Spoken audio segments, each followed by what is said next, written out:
There we go. Let me adjust that. Thank you, Bill. Congratulations again, Perry. Thank you very much, Brian. Everybody. Can everybody hear me in the back? Yeah? No? All right. We'll just move our little mics up a little bit more. We've got this. Don't worry. So you wear a lot of hats, Perry. You're an artist. You're an entrepreneur. And now, of course, CDT's digital visionary. That's pretty badass. I shouldn't say that on stage. Cut that from the script. So we talked a bit about Bill's intro about Kickstarter and reincorporating it as a public benefit corporation. What exactly does that mean, and why did you do that? Sure. About 3 years ago, we reincorporated from a typical C corporation to a public benefit corporation, which is a for-profit form that is also committed to public benefits and greater stakeholders, and critically allows us to do that outside of the profit maximization mandate. Okay, very cool. So I have a couple things I need to read about what that means, Sure. And this is helpful, but I do have to read this. So by being a public benefit corporation, you agree Kickstarter will never sell user data. It won't use loopholes to reduce its tax burdens. Its terms of use won't claim rights or powers just because it can. And it won't lobby for public policies unless they align with its mission, values, regardless of possible economic benefits. I mean, that's pretty awesome. Wow. So talk a bit more about the process of becoming that, and do you think that could work for other tech and internet companies?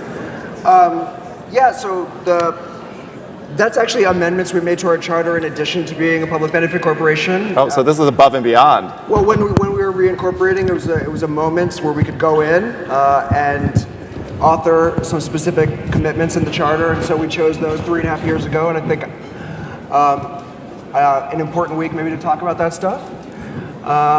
This is our attempt. The public benefit corporation form is right now the best form I think currently available to get out of the profit maximization mandate and to really be able to try to be able to have impact as part of your mission fully. And so we wanted to add those things as well because we wanted to ensure that we don't want to go public, we don't want to sell, so how do you do something over time where you can keep the values? So we encoded it in the charter, they're legally binding, shareholders can sue, shareholders with 2% or more can sue the company to hold us to those. Oh, wow. So why these specific ones? Do you want to look at them again to see what they are exactly? Okay. Kickstarter will never sell user data. I think somewhat obvious today.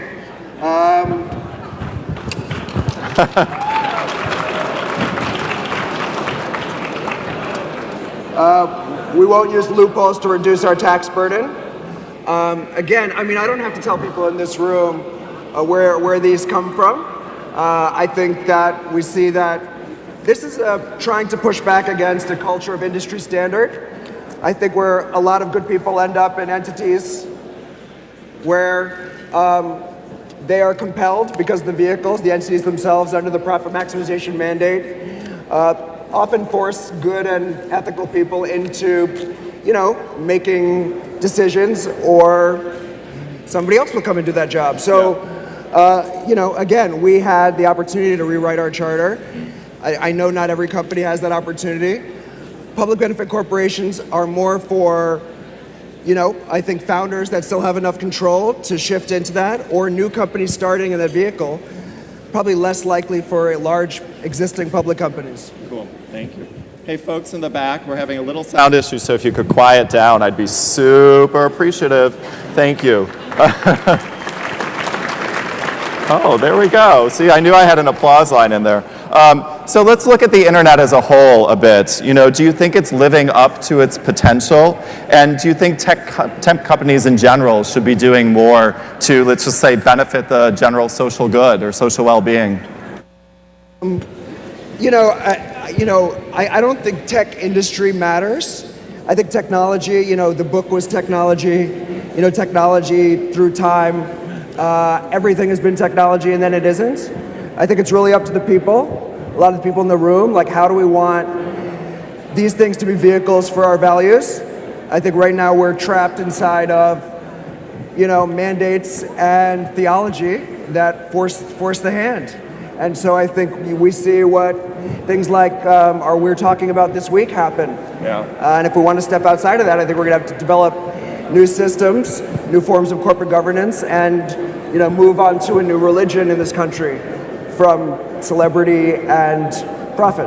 Are you optimistic about that? Do you think we can get there? Yeah, I do.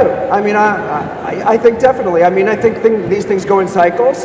I think it's important just not to be nihilistic, like not to think this is how it is and whatever. You got to push back a little bit. When you look around kind of the tech industry, besides Kickstarter, are there any like businesses, companies, individuals doing really great things besides Kickstarter, of course, that inspire you? I mean, I think what really matters is I think these companies are just narratives. Companies don't exist. It's about the people. It's like the people in this room, I hope. But we all organize ourselves in this way. It could be tribes. It could be sports teams. It could be an academic institution. We're organizing ourselves around these companies. What matters is what we want to do, and then we push them to do that. And it will be with whatever is technology at that time. Okay. So I'm going to push you one more, since you are a digital visionary, to look towards the future.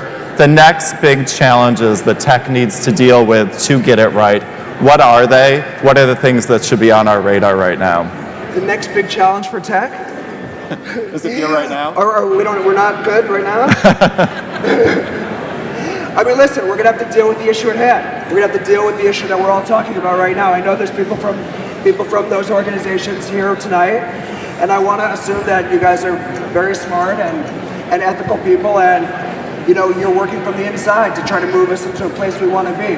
I think we're all a little bit nervous about where we are right now, but we can't be afraid of this, because honestly, we have a window right now before the AI comes in and merges with the data.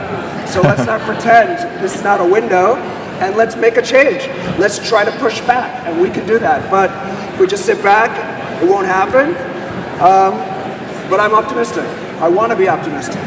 We've got a good crowd here, and I know they are all good people here. Carrie, thank you so much for the work you do. Congratulations on being our digital visionary. Carrie Chen.